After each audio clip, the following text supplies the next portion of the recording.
Wasting time in the unemployment lines, sitting around waiting for a promotion. Don't you know? Talking about a revolution. It sounds poor people gonna rise up, get their share. Poor people gonna rise up and take what's theirs. Don't you know you better run, run, run, run, run, run, run, run, run, run, run, run. Oh, I said you better run, run, run, run, run, run, run, 189 people in climbing. Wow. Welcome everyone. Cause finally the Started in tables just a few are minutes. starting to turn. Talking about a revolution. Yes, finally the tables are starting to turn. Talking about a revolution. Broke 200 people. Yeah, I say that's a good as time as ever to get started. 200 people here. Welcome, everybody. All right. Well, welcome everyone. Welcome to our 2024-25 theme webinar. We're excited to have you all on. My name is Craig Irish. I'm one of the state coordinators and excited to get another NHD CA year going. Hopefully you are excited to do the History Day project once again. For those that are coming back and for those that are new, welcome as well. Just a couple things about the webinar. It is going to be pretty much us communicating one way with you, but if you do have questions, you can click the little Q&A logo at the bottom of your screen. I think it's at the bottom or top, one of them. And you can type a question and we'll try and answer those as we go along. The questions are going to be primarily geared towards the theme. So if you have questions about other things, we'll cover those in other presentations, or you can watch the Make It webinar series as well. I'm going to introduce Whitney. Whitney, you want to say a few words? Welcome, everyone.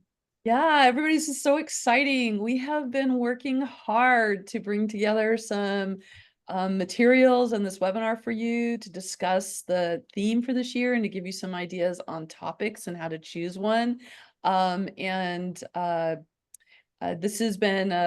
This has been a good start to the year. We've really had a good time working with some teachers already, and now we've got teachers and students together, which is always exciting for us. But the real main event here is our presenter, Annie, who, for those of you who are new, Annie did History Day as a student.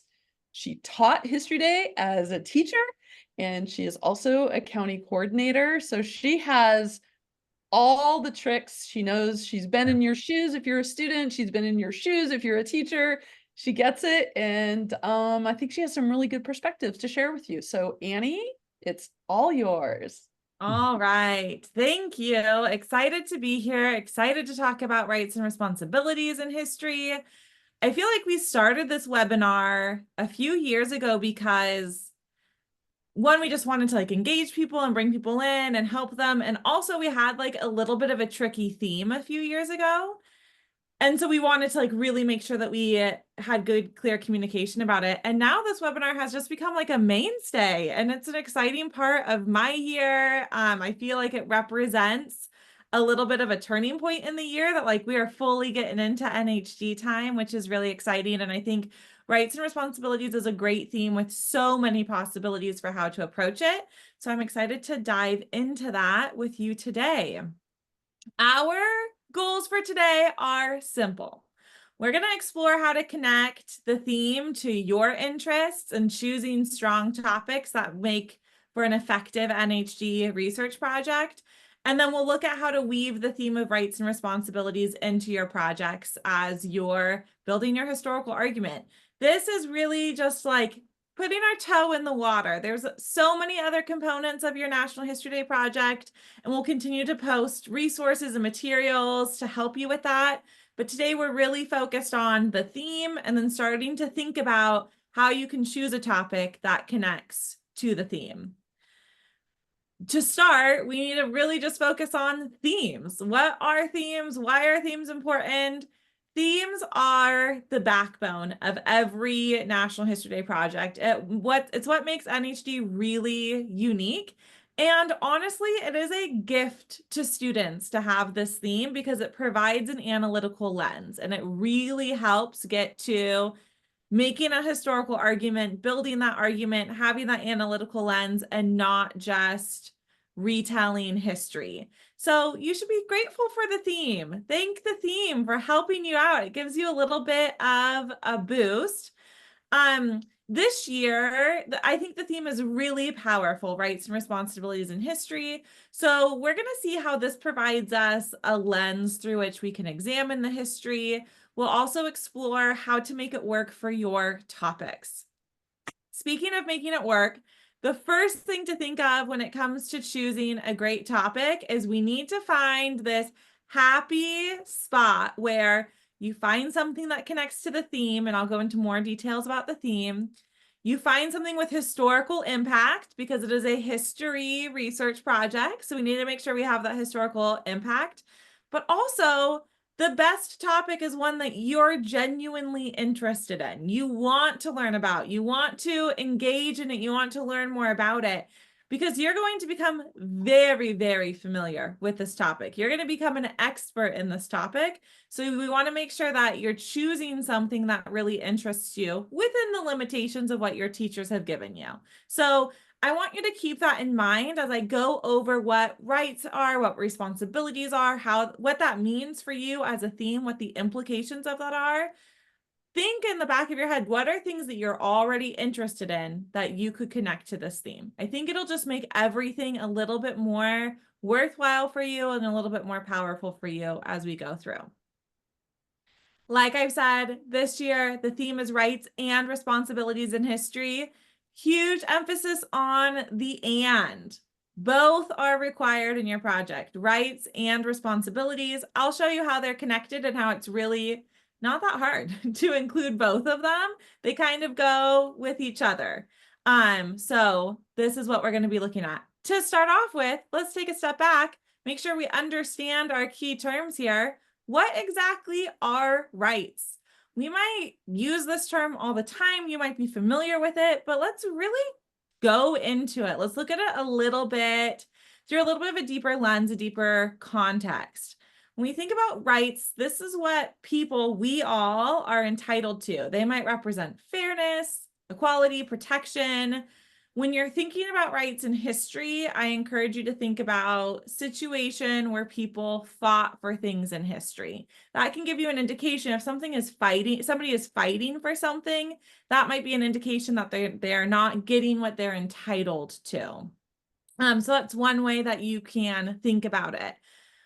We have some documents that define what rights people are entitled to, and that's a way that you can start to identify rights. But when you're looking into historical events, you can go beyond asking what were people entitled to, and you can look at things a little bit more personally, like humanize the research a little bit. Were people being treated fairly? Were their freedoms protected? Those are ways that you can start to analyze and consider rights in history. You might even think about times where it was very clear that people had rights in history and that they were using those rights. Sometimes people are denied those rights, and that's where we get a lot of historical events. But to keep in mind, if we have people from so many different age ranges here. So if you're in like 11th, 12th grade, you're studying US history, you're studying government, you're like, yes, I know the Bill of Rights, I know all about rights, I learned about the International Declaration of Human Rights. If you're not quite there yet, one way that you can think about it is like rights are things that everyone should have or should be able to do. So things like freedom or safety. Equality really shows us that rights often ensure that everyone is treated the same way, regardless of who they are. And then we also have protections. Rights can also be a protection. It could be a protection from harm. So that is going to protect individuals from being hurt or being mistreated. There are so many different levels and so many different layers to rights. And so you can check to see what rights are guaranteed to people at different points in history. based on what maybe there might be some government documents that could help you understand what rights are guaranteed to people. But we also have like our instincts. We have our gut, which tells us what rights people should have as well. So you have that to rely on as you're doing your research too. So we have the rights component of it. This is one part of it. But remember, there's two words to this theme that are both going to show up in your historical argument and your research. So let's transition now. On the other side of the coin, we have responsibilities. What are responsibilities anyway? You might think of responsibilities in your context, like you might have the responsibility to take out the trash, or you might have the responsibility to unload the dishwasher, or you might have the responsibility to complete your schoolwork in a timely manner.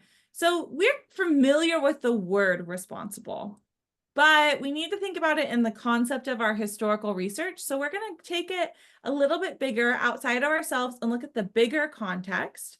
When we do that, we see that responsibilities, they're like duties. You can think about that. Like they're like a duty that people have, or governments have, or people in governments have to protect those rights that we just talked about. So that looks like upholding justice or fairness and protecting those rights of others.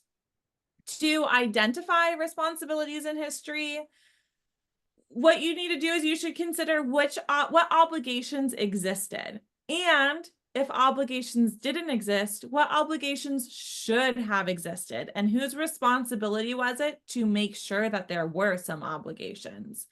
You could ask yourself questions like, were people or governments fulfilling their duties or their responsibilities?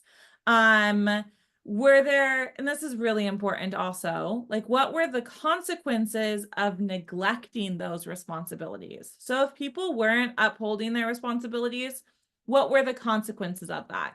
You could think about that. This is like the historical thinking idea of causation, but let's think about it in our own lives first. If you have the responsibility of taking out the trash and you don't take out the trash, a consequence of that, of you not upholding that duty, is it might get a little bit stinky, right? Trash can be a little bit smelly. It might get a little bit stinky. It might not be super pleasant to be around.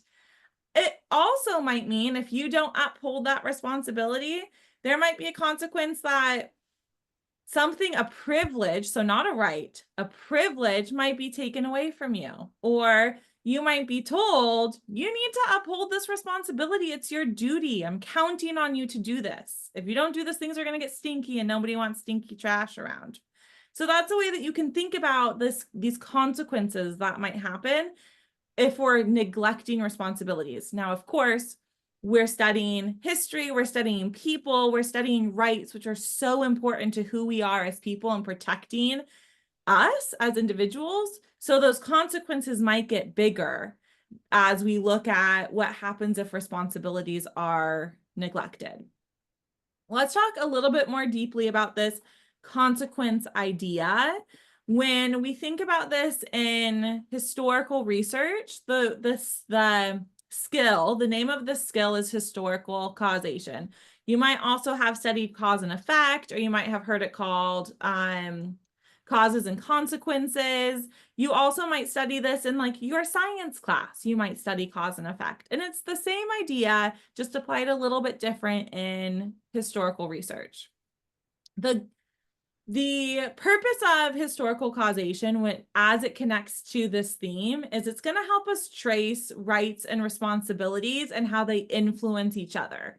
So this is going to help you make sure that you are including both rights and responsibilities into your historical research. And causation is going to help you see whose responsibility is it to give people rights. Oh, so we have somebody took up responsibility, they gave other people rights. There we can see some causation. Or maybe people had rights denied from them. So whose responsibility is it to say like, oh, these rights are being denied, as a consequence, we're going to fight for change. So causation really helps you see how rights and responsibilities are connected. It's not always that rights come first and then you see responsibilities. Sometimes they're happening at the same time. Sometimes responsibilities will come first, then rights. It definitely ebbs and flows and goes back and forth. In many cases, when one group's rights were denied, it led to responsibility shifts in governments or society. So that's one way that you can look at historical causation as well. I'll give you an example where historical causation would be really important in analyzing rights and responsibilities in history using causation for a topic. The topic that I think is important is the American Indian movement. If you're not familiar with it, this emerged in the late 1960s, and it was a response to repeated and ongoing discrimination, poverty, the failure of U.S. government policy towards Native Americans. So when we're looking at this topic, we can see how rights and responsibilities really collided in this historical event, because in response to discrimination and poverty, we're seeing that Indigenous people fought for their right. In doing so, in fighting for their rights, they're challenging the government's responsibility to address those injustices. So they're fighting for their rights. This is where we see rights coming in, and then challenging the government's responsibility. Essentially, the American Indian movement was saying, you are not upholding your responsibility to protect our rights. And so we're going to challenge you to do more to protect our rights. And so this is where you can really see rights and responsibilities connected. It's an example of that. And then if we think about causation, so I'll explain it to you. So one more time, in a response to discrimination and poverty, Indigenous people fought for their rights. So the causation there, what caused this historical event, I'll give you a second to think about it, say it to yourself. If we were in the room, I'd have you all say it together. But the cause here is discrimination, poverty, repeatedly taking land. I could go on and on, but that's the cause. The cause is that Indigenous peoples are being stripped of their land, stripped of their rights, stripped of their opportunity, their liberty. That's the cause. The effect or the consequence of that is we see activism. We see the American Indian movement taking root, and in doing so, really challenging the government, making the government confront their actions and take responsibility. So there we see rights and responsibility. The cause is denying rights, taking rights away, not protecting rights. The consequence is really requiring the government to confront that responsibility that they have to Indigenous peoples. So here, hopefully that helps show how cause and consequence can help you think about how rights and responsibilities might be related to each other. So that's one idea that you can think of. I'll go ahead and pause here really quickly before I keep going. Are there any questions from the Q&A that we need to address before we continue moving on? We're getting lots of questions on if a topic would be good for the theme. And I'm gonna just say this so that we can get it out there. So everybody, are you ready? Okay, here's my advice. A narrow topic is much better than a broader one. You only have a certain amount of time to do your research, to develop your project. You're not writing a master's thesis or something like that. And even those are very narrow. And your projects are limited by time or space. So in order to make a really clear connection where you're bringing in some really cool evidence and your own analysis, it's much easier to do that with, let's say, if you're doing, if you're really interested in the civil rights movement, which is filled with so many great topics, it's much better to pick a discrete fight for rights or an example of where responsibilities are not being followed, or what happened when people chose to be responsible about assuring rights, than to do the entire civil rights movement. And so, and that's what History Day is asking you to do. So if some of these questions don't get answered, that's one thing we want to say. The other thing is that if you want to, you're not really quite sure how to think about rights and responsibilities, I think Annie's examples show you that there is a bit of a circular motion here, right? We see that the neglect to follow the responsibilities for rights will lead to a fight for rights and then people picking up that responsibility. So it's really kind of up to you to decide where to go with things. And that's why we like this, because we don't know what you're going to do with a topic that we might have seen before, because you're going to say, this is my take on it. This is what I decided. And this is how the conclusion I'm drawing on the significance. And that is the magic of History Day. So I think that's the main thing here that we're seeing. And I think also, if you have an idea of a topic that you want to do, make the case for why it should be a good topic. I think like it's okay to be confident in your topic, and it's okay to be excited about your topic. And as you do research, like you might ask yourself the question, like ask yourself, is whatever your topic idea is a good topic for rights and responsibility in history? And then prove yourself right or wrong. That is what we do as historians. It's the nature of what we do. And so you can take that question and try to answer it yourself. I think if you are somebody who just heard Whitney talk and you're like, oh, I really wanted to do the civil rights movement and she's telling me not to do the civil rights movement, take that interest. You're interested in the civil rights movement. Great. Start to do some research on it. Look at different components of the civil rights movement and then find what you're interested in. Right, So, exactly. Yeah, there are so many different ideas out there that one of the things that I love about National History Day is I have had students before choose topics where I was like, I don't know about that. Like, honestly, sometimes I was like, I don't know if that's really a great fit. And then they did some more research and they were able to prove to me like, no, this is a good fit. And here's why it's a good fit. And that, my friends, is a National History Day argument. You are saying this topic is a good fit for the theme, and here's why. That is like at the heart, that's what you're doing. So if you have a topic idea, dabble in some research, figure out if you think it's a good fit. And if you're able to prove that, then you're well on your way to a great History Day argument. So right. And if we return back to the civil rights comment that I made, once you do a little bit of research, you might find yourself like really wanting to know more about Greensboro or Freedom Summer or Birmingham in the jail or in the Children's March or in DC at a speech. So there's so many different things that you'll really be able to kind of grasp the rights and responsibilities much better than going with the whole thing. So and I think your topics that I'm seeing on here are great. There you go, oh my folks. gosh, all these questions. Okay, time to answer some questions. Okay, well, I'll let you, any questions that are Q&A answerable, I'll let you tip tap away and I'll keep going, but feel free to interrupt me if anything comes up or if you have any questions. We just talked about historical causation as one historical thinking skill that you can use to help you analyze your historical topic and connect it to the theme. I'm going to give you another historical thinking skill that you could use to analyze the topic or analyze the theme and connect it to your topic. And the other one that we're going to focus on is historical perspective. You might think about this. We see perspective in so many places. You might have read a book and you kind of analyzed different characters and the way that different characters saw the plot or experienced what was happening in the book.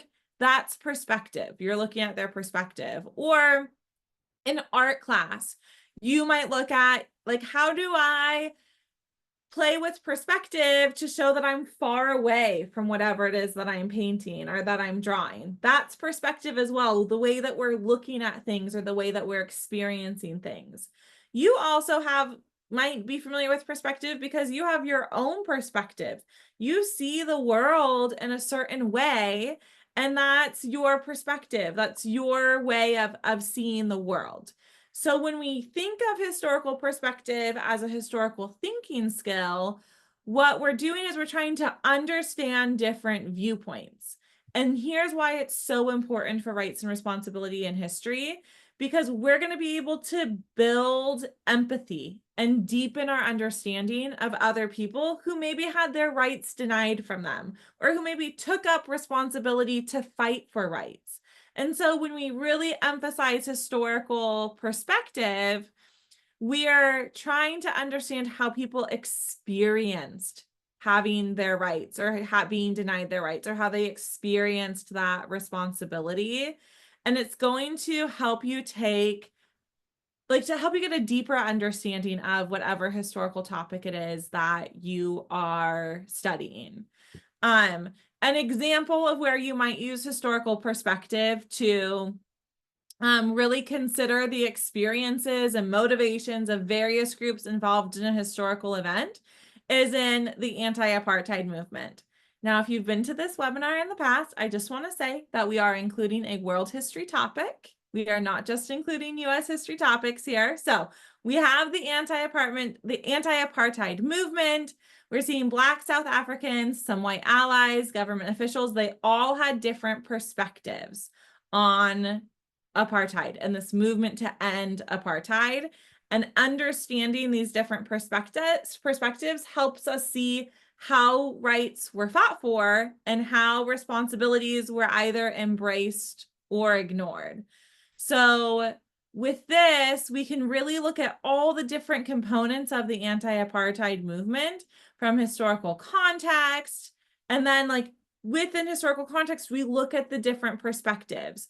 What rights were guaranteed or denied to different people based on their identity, based on who they are, and how did that impact or influence their experience? And so historical perspective it's a really important way to think about all historical topics, but especially so with rights and responsibilities, because you're really trying to understand the experiences of people, of historical characters, like these real people who lived and experienced history, either having their rights denied from them, or maybe gaining new rights, or taking up responsibility to fight for rights, or sometimes people neglected their responsibility to guarantee rights. But understanding the experiences from different perspectives will really help with your historical research as you work through your National History Day topic and your research. So we've talked about causation, or cause and effect, cause and consequences, as one historical lens you can use. Perspective is another one that you can use. And there are a lot of historical lenses that you can use for any theme in National History Day. I just thought those two might be particularly helpful as you're engaging in your research. So we've gotten to some examples, we've gotten into historical lenses. Let's break it down just a little bit to make sure that when we go back to the nitty-gritty of the theme, we know that we understand what the theme is asking for. So on one side, we have rights. Remember, examples of rights are like equality, freedom, protection from harm. On the other side, we have responsibilities. Remember, some examples of responsibilities is it might be a duty to uphold justice, or to protect justice, or to take accountability for the power or privilege that somebody might have by being in a position of government, or maybe even just of being in a position of having more rights guaranteed than other people do. It's not just people in government who have responsibilities. We all have responsibilities because we all have rights, and rights and responsibilities are deeply connected. So when you're studying historical events, or you're studying these topics that you're thinking about researching for History Day, you should ask yourself whose rights were gained or lost. And remember, perspective. We get to go into perspective there when we look at that. And then the next step, who held the responsibility to protect those rights? And that's where we can go into causation, or cause and effect. With every right comes responsibility. So when we study history, when we think about history, when you think about these topics, it is so important to recognize that rights and responsibilities are deeply connected.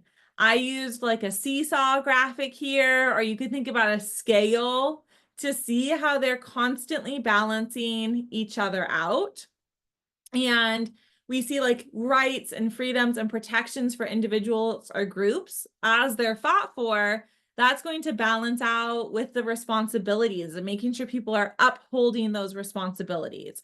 So we see this seesaw or a scale or however you want to think about it. And you can also think about how with every right gained, there comes a responsibility, whether it's personal accountability or the duty to uphold justice or the responsibility of governments and societies. But with every right, there's a responsibility to protect that right. And that's why these two words are so closely linked. And that's why we're studying both rights and responsibilities, because where there is one, there is the other. These two things are so connected. So I encourage you to, like, as you're exploring topics this year, just keep in mind how rights and responsibilities have shaped movements. They've shaped individuals. They've shaped you. We've all had these experiences with them. And again, reiterate it, ask yourself, like, what responsibilities came with the rights that were fought for, and how did society respond to those responsibilities? So we're always looking at how these two ideas are connected with each other. At the heart of the theme, if we're going to like distill it down, what it's asking you to do is to select a moment in history. That's your topic. Again, we recommend narrow, but not too narrow, but we recommend narrow as opposed to broad. So you select a topic or a moment in history and analyze how rights were fought for, or maybe they were defended, or maybe they were challenged or neglected. And then the responsibilities that came with them for individuals, communities, nations, the world. There are so many different levels that you could look about this. So when you're choosing a topic, think about like the factors that led to a fight for rights or the fulfillment of responsibilities. And then when we get to impact, remember that 3-circle Venn diagram I showed at the beginning? We also have that impact point. So how did these change the world or a nation or a community? And that's where you're going to be able to find connections between the past and the present. And that's going to really help you with that historical impact piece as well. To make this all connect, to bring it all together, we're looking at what factors, this is our causation, what factors led to the fight for rights or the fulfillment of responsibilities? This is your consequences. How did gaining rights or assuming responsibilities create change? And then this is our impact. What were the immediate and long-term consequences? So that's just kind of breaking it down, another way that you can look at it, some more questions that you can ask yourself about this. Before I get into the next chunk of things, are there any burning questions from the Q&A? Think more of a lot of the same types of questions. Okay. Let me see here. I can't even keep up with them. There's so many here. Yeah. Let's see. I'm not going to be able to answer all these guys. So I think if you're looking for how your project can stand out and what you need to do, I really recommend that you look at a rubric and understand all of the different types of criteria. That's one way to think about it. There are some sample projects, but we also have some more support stuff that's going to be coming from you this fall that we're working on, that we're going to talk about in a little bit. And so that will help you along the way. But finding a topic you love and writing a research question and doing your research on how it's going to connect to the theme and learning things about it is going to really be the best way to start. There's no magic formula. I can't tell you how many sources you need and what the best topic is or what's going to win at your county. But I can tell you that all good projects start with passion for your topic and doing some research. Yeah, I did find one question in the Q&A that I'm going to answer live. It kind of connects to what you just said, but the question is, can we do a specific person in history? And I feel like this is a great question. We get this question all the time. And I think this is where the theme really does you a big favor, because this theme in particular, it's about action. It's about an event. It's about something that happened. So if there's a certain person that you're really interested in, that's the broad, a person who you're interested in. Let's take it a little bit more narrow. What is it that they did that interests you and that connects to rights and responsibilities? And then the action becomes your topic, not the person themselves, but the action, the thing that they did. We want to avoid biographies, because in a biography, it's a retelling of somebody's life. But in History Day, for your History Day projects, you're making an argument, and you really need an action to have a really solid argument and to be able to connect it to the theme. So look for action, look for an event, as opposed to just a person or a group. See how that person or that group is connected to events, and then that might help you find your topic. But that's what I would say about choosing a specific person. It's a good place to start choosing a topic, but let's not stop there. Let's keep being curious and asking questions from there. Would you agree, Craig and Whitney? Absolutely. Okay. Absolutely. Yeah. It's not a retelling. And you'll find out that people that we know that are iconic in history were actually part of something else. They just became the name that we know more. Yeah, Or they became iconic in history because they did something. Because they did something. What they did. And usually they were part of something else. But they just are the ones that we remember and that we see on a poster or that the movie's made about. So, but I think that's a good thing. Okay, so I'm going to give you some ways that might help you narrow down topic ideas and think about actions as well. So one is when we think about lenses. Okay, there we go. Make it about justice. This is a word I've used a few times. It's a hard word to define. And so you could think about it this way: injustice or the lack of justice is often at the hearts of rights struggles. So when somebody has their rights being denied from them, that's an injustice. So that's a way that you can really think about your topic, really focusing on justice. Whose rights were violated? Who fought to protect them? And how did the fight create new responsibilities? So that's one way that you can look at it, like one lens that you can use to look at it. An example of how you can use justice as a lens, an example topic, would be the lavender scare. During the lavender scare, LGBTQIA+ individuals lost basic employment rights. So the right that was being violated were their employment rights. And so the responsibility that we see here is that they were forced to take up the responsibility to fight for equality, the responsibility of civic duty and civic action that they had. And so so you can ask, how did the government use its power to take those rights away? And then how did this fight for rights, fight for protection, shape LGBTQIA+ rights today? So this is a way where we're really making it about justice, that injustice of having employment rights stripped away is at the root of this topic in history. So that's one way that you can really thinking about narrowing a topic and helping it connect to rights and responsibilities in history. Another way, and I talked about this when I talked about if you can choose a specific person, is to think about actions. So instead of thinking about an individual or a group, think about the actions that they took, because those actions often bring about change, which impacts the rights and responsibilities of others. And that's why we know their name. That's why they're important historical figures, because they've contributed to something, or they fought for something. Or maybe we know their name because they denied rights and they were challenged because of that.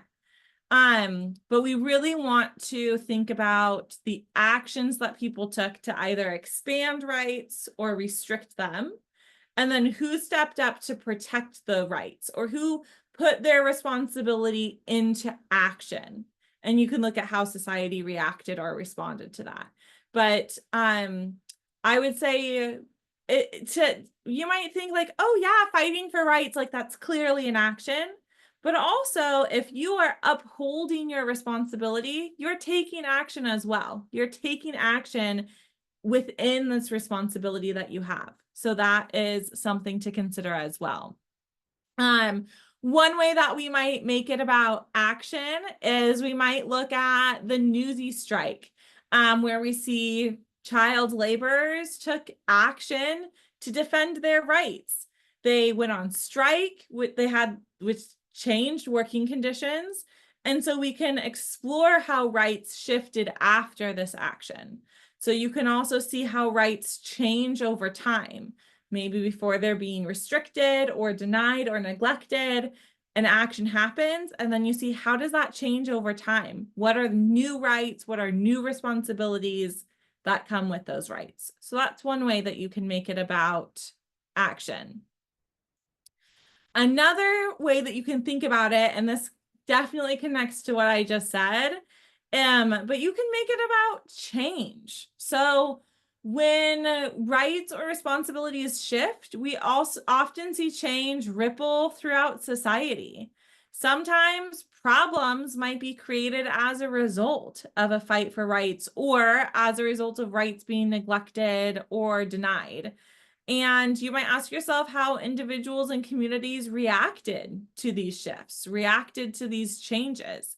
If you did National History Day last year, you'll take everything that you learned about turning points, and then you'll look at what were rights and responsibilities before the turning point and what were rights and responsibilities after the turning point. So you can kind of use what you learned last year, if you did NHD last year, to help you approach rights and responsibilities as well. And our example for this is also an example that we used last year because they're so deeply connected, is the Compton's cafeteria riots. And so this was a turning point in the fight for transgender rights, bringing awareness to violence against trans people. It led to support services, and it also highlights how rights-related actions can lead to lasting change. So you can use change as a way to try to look for an action as you're deciding what topic to use, what topic to study. We have I will say there's no formula for a topic. And so that's why when you're saying like, is this a good topic? Is that a good topic? There's no formula. We're not putting it into a topic machine that is like giving us an answer based on whatever you put in, whatever the topic is and whatever the theme is. It's really about your decisions of what you want to study, what argument you want to make, how you want to prove that your topic is a good fit for the theme. In general, though, we do recommend that topics are at least 20 years old because we want the evidence of permanent shifts. And so by having the 20 years old, you're able to use perspective because you have perspective. You have access to information that helps us understand how this has created change as a historical event. And that's where we want to have some distance from whatever event it is that we're studying to make sure that we're looking at a historical event and not necessarily something happening right now today. We also want to go beyond just an idea or a place. Remember, we want to, what's the thing that happened? What is that action in there? That's going to be really important. And it doesn't need to be something that necessarily changed things for the better. We are not pretending that everything turns out better, that progress is linear. And so it can either result in either progress or decline when we're looking at rights and responsibilities. So you can look at rights denied, or you can look at this flow of like rights were granted, rights were denied, rights were granted, rights were denied. And so it doesn't necessarily have to be a straight linear line. It's more important to have depth of thought than to say like, because this happened, everything became better. And so we want you to like really accurately or thoughtfully reflect the historical impact. and look at how your historical topic affects the broader timeline of rights and responsibilities as well. In that, it's important to note that rights and responsibilities are connected to the past and the future. And again, that's where historical impact comes in. So when we see really effective NHG topics, like some of the ones that we've discussed, they're effective because they're connected to what came before and what happens after. So connecting this to rights and responsibilities, rights gained in one era lead to new responsibilities or challenges in the next era. And that's why, because remember, they're balancing each other out. They're constantly moving, they're constantly changing, up and down. And so that is important to consider. As you're making it real, you're making your project, you're choosing your topic. Like we've said, we don't write your topic in permanent marker until you've done some research. And that might seem hard for you because in your brain, you might be like, oh, I choose a topic, then I do research, then I make my project. But it's more like you choose you have an idea of a topic, you do some research. You maybe slightly change or alter your topic, and then you do some more research. And then you have a more nuanced topic, and then you do some more research. And now maybe you're like, okay, that's my topic. I feel good about my topic. So then you do some research and you start to create your project, and you go back and you do more research, and then you make changes to your project, and you go back and you do more research and you do more changes to your topic. What is it that you're constantly going back to? Is you're going back to the research. Like it's a research project, my friends. I don't really know how else to say it. You've got to do the research. It's really important. And so it's this iterative process where we're going back and forth, we're revising, we're changing, we're enhancing as we are working through. So if you have an idea for a topic, look for a reference article, use that to help you narrow down your topic, maybe think of another topic, and kind of go through this process. You'll eventually get to a research question, but sometimes you're not even ready to write a research question until you've done a little bit of research, and then you figure out what is it possible for you to be able to answer through your research question. And we'll have more resources that are being added to the NHDCA.org website as I make them. So check back and more resources will be there for you. But to help you get started now, there are lots of themes and topic resources already on the NHDCA.org website. If you go to nhdca.org/theme, there's some theme narratives that are leveled for different grade levels that you can access. We have some graphic organizers that you can use, and some graphic organizers that are also leveled for different grade levels. So we're really trying to do as much as we can to help you. But at the end of the day, you have to do the work. You have to go to the library and pick up a book, or you have to do the web searches, or you have to get in the databases yourself, because we can give you all of the help, and your teachers can give you all of the help in the world. But at the end of the day, you're the one who's making it happen. You're taking the action, you're doing the research, you're doing the analysis, and you're connecting to those rights and responsibilities in history. You can almost think of it that you have the responsibility to conduct good research as a young historian. So you can think of it that way as well. That's what I have. I see that we have 50 questions in the Q&A. You guys are amazing with all of your questions. No, that's 50 answered ones and 50 open questions. I can't. I'm gonna answer a lot of them right now. So you just got the URL nhdca.org. This is on that website. This is the website that Craig and I use. This is where all of the information for California kids is going to be. This is the one that you need to go to. The rule book is there. Sample projects, tips and tricks. There might be graphic organizers on how to organize your project. on the theme and topic page, the theme page, you will find all the resources that Annie mentioned, plus the things that we're going to be adding throughout the fall, which will be some videos on the discrete elements of a History Day project as you're going along. So we'll release them in the right order. We're not going to put the revising your project one in 2 weeks, because your project isn't going to be done for a long time, but maybe how to write a research question, or we'll have one on how to make a claim, write a thesis statement, and what makes that good. So I would say that maybe it's your responsibility to check the website a lot to keep going back in there. I think we'll be sending out some broadcast emails and posting on social media when these things are released. And then the other thing that I wanted, so a lot of questions about what size a group can be, the differences between projects, what projects look like. You can answer those questions on the website. And then the other thing is that when you look at those sample projects, read the thesis statement.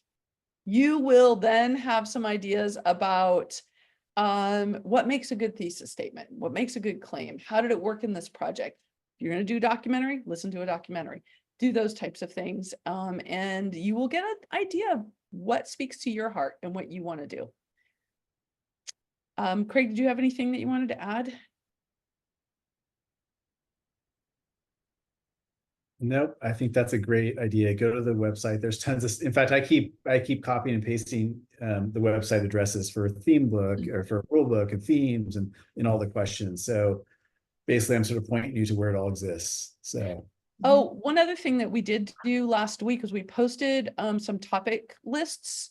They're not specific to rights and responsibilities, but just if like, I know I want to do it in modern US history, there's a bunch of stuff there that could be. And you might say, oh, a court case. I don't really like these, but how about, I know of this other one. It might just trigger something. So we're not saying these are the winning topics. It's just topics that are good, that have sources that kids have done in the past for all kinds of themes. And then there's also one that's related to the content of 8th grade history, but not only 8th graders can do it. Anybody can do those. And there are some sentences in there that give you an idea of how those topics might relate to the theme. So those are two things that were in there as well, if you're just looking for some ideas. But I think that based on the questions I've seen about topics, and I haven't answered all of them, there's going to be some fun projects. I'm going to learn a lot because I don't know about all of these things. So I'm super excited about that. And there is one, I'm not sure if you addressed this, Annie, because I was so focused on writing questions that I missed a lot of your, but I'll go back and watch it. One of them is, can it relate more to rights versus responsibilities, or does it have to be equally covered? Did you talk about that? I didn't really talk about that. I think it goes back to like, there's not a formula. So what, you might not like this answer because it's the same answer we give every year. If there are responsibilities, you should acknowledge them and address them. If there are rights, you should acknowledge them and address them. If in your topic, there's naturally more of an emphasis on rights than responsibilities, and that's what the historical record reflects, that's what the historical record reflects. Like, you can't make things up. Right. But you do have the duty or the responsibility to acknowledge all responsibilities, and you have the duty or the responsibility to acknowledge all rights. So that's where it comes in, and that's where your teacher or your judge, if you're competing, or whoever is looking at it, is going to be like, wait a second, they're missing something here. But that's only if it actually happened in history. So that's where doing really thorough research really comes in, because I can't help but use this word, but you have the responsibility to do that thorough research to make sure that you're acknowledging all those different components of the historical topic. That makes sense. Okay, thanks. Yeah. All right, well, happy researching. Good luck with your project. Check back on the NHDCA.org website frequently. If you have questions, you can reach out to your teacher or coach. You can reach out to your county coordinator. Wait, Annie, I have a question. Yeah. I know you want to close us out, but I have a question that I think that the students in the room would like to hear. When you did your projects, did you know where you were going to end when you started? Never. I think when I started this webinar, I didn't know where I was going to end when I started. I think that's a good point is when you're choosing your topic and you're writing your research question, you shouldn't know the answer to your research question before you write it. Like you need to be, you're trying to discover something. It's You're trying inquiry, to learn right? something, make connections. And so I would say a lot of you right now probably have topic ideas that you're not going to end on. You might think like, yes, I'm for sure doing this. And that might not happen that way. And I would say like my students who had the most fun with History Day changed their topics because they started researching something and then they found something they were more interested in as they did that initial research. So listen to your gut. Like if you are researching something, you're like, wait a second, that's so cool. That other thing that happened, your initial topic might become the historical context for what your new topic is, but you should definitely have an open mind as you're doing your research and you're exploring your topics. Good answer. All right. Mic drop. We're going to end it there. Thank you, everybody, All so right. much for being here. Really Good enjoyed night, everybody. those numbers, those questions come in. Fantastic job. Thanks so much. Thanks, everyone. Bye, everybody. Bye.